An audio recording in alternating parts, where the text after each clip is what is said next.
this video, we will look at the challenges we are facing in the energy and electricity sector. Further, we will also take a look at some of the policies in place in our country to address these challenges.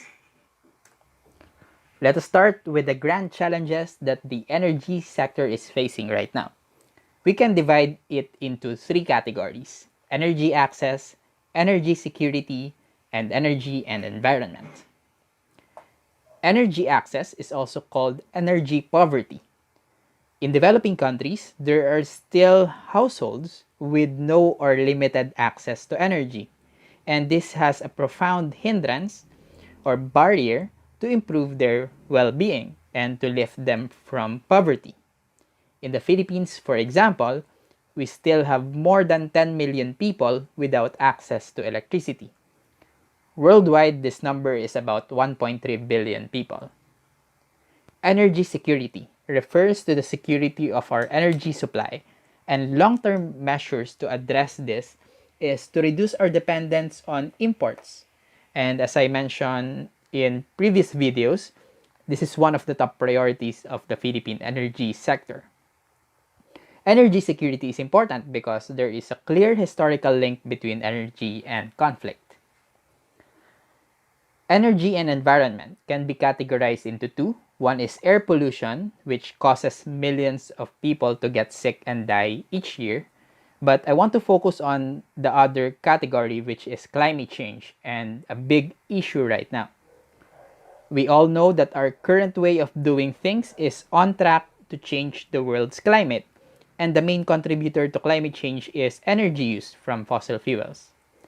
And addressing climate change is important because studies have shown that climate change will have devastating effects on human health, on species extinction, rising sea levels, food security, and extreme weather events. Climate change is arguably one of humanity's most urgent challenge, and it is quite difficult to solve. We will discuss climate change in detail in the next video. Another problem that we are encountering is high electricity prices in the Philippines. And you may have heard this before, that we have one of the highest electricity price in Asia. There are many reasons for this, and we will not discuss those in detail.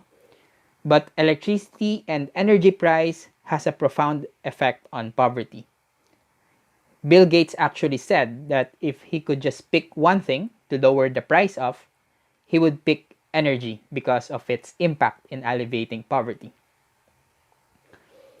Electricity prices obviously varies per distribution utility and also varies per customer type like residential, commercial, or industrial.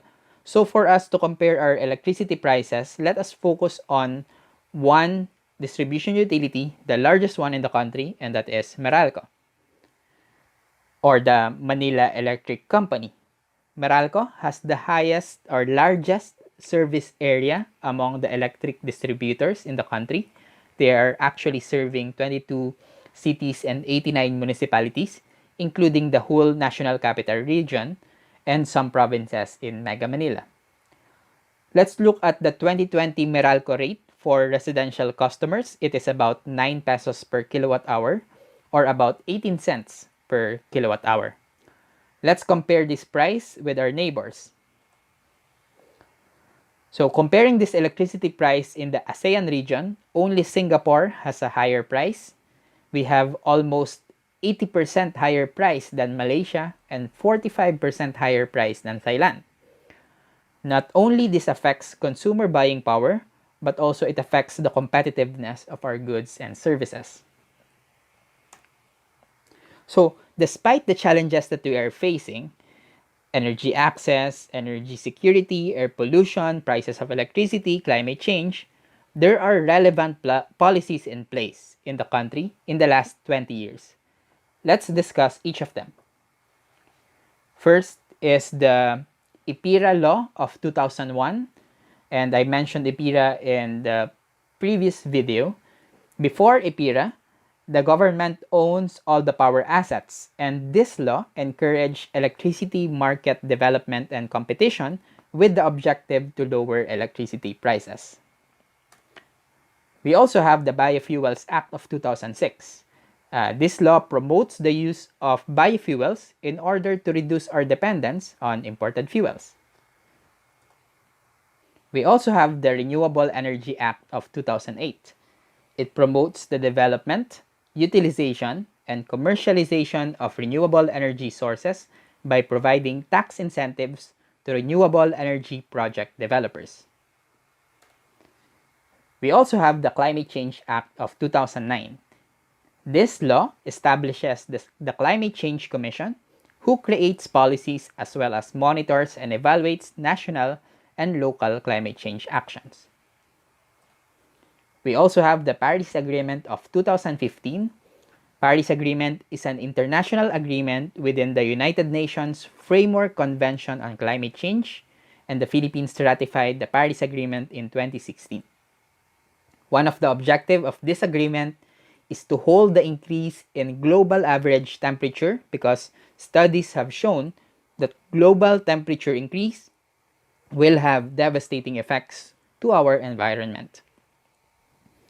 Under Paris Agreement, each country must determine, plan, and regularly report on the contribution that it undertakes to mitigate global warming. And we call this the Nationally Determined Contributions, or the NDC.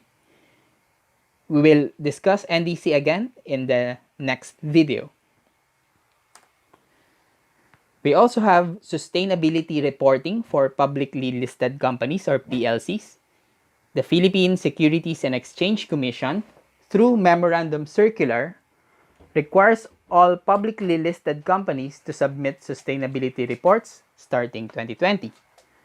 One of the objectives of this memorandum is for these companies to measure and monitor its contributions towards achieving universal targets of sustainability, such as the UN Sustainable Development Goals. We also have Energy Efficiency and Conservation Act of 2019. It requires or promotes energy efficiency and conservation practices in designated establishments and local government units. We also have the Murang Kuryente Act of 2019, one way to make electricity more affordable. In this law, a portion of the national government's share of the proceeds from the Malampaya Natural Gas Project will be used to pay some items included in electricity bill, such as stranded costs and universal charges, and that will reduce the price of electricity. We also have the EVOS law. EVOS stands for Energy Virtual One-Stop Shop. The objective of this law is to streamline the permitting process of power generation, transmission, and distribution process. This law is important because one of the problems of the energy sector is too much bureaucracy in the permitting that causes delays in project development. Also, too much bureaucracy causes smaller players to be discouraged in participating in energy sector projects. We also have the Solar Para sa Bayan Act. This law grants a franchise to Solar Para sa Bayan Corporation to construct, install, establish, and operate, maintain distributed energy sources and microgrids in the remote and unviable. And the objective of this is to achieve total electrification in these specific municipalities, cities, and provinces stipulated in the law. We also have the House Bill on Microgrid. This is not yet a law, still a Senate bill as of 2020. The bill aims to provide reliable electric services to every household in the country and to accelerate the total electrification in areas with no electricity access, no distribution system lines, no power, home power systems, or no connection to any microgrid. To summarize, anywhere in the world, the energy sector is constantly facing the grand challenges of energy access, energy security, and the damaging effects of energy use to the environment. The Philippines is also facing an added challenge, that's high electricity prices, one of the highest in Asia. The Philippine government has put policies in place in the last 20 years to address the issues of energy security, energy access, electricity prices, and environmental concerns.